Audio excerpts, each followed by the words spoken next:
Muhammadiyah RI pengen menyikapi kejadian tersebut.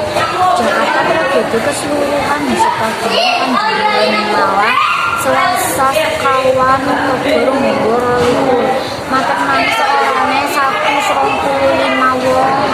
Korban paling akeh diduga anak Tribul Kidul Ipawa Lawas Sedoso 11 kali 12.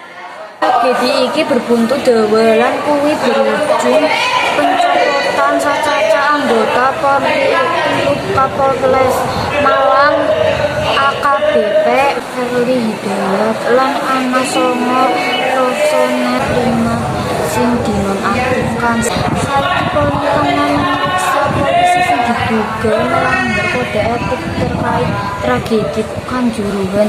Semantek maneh 125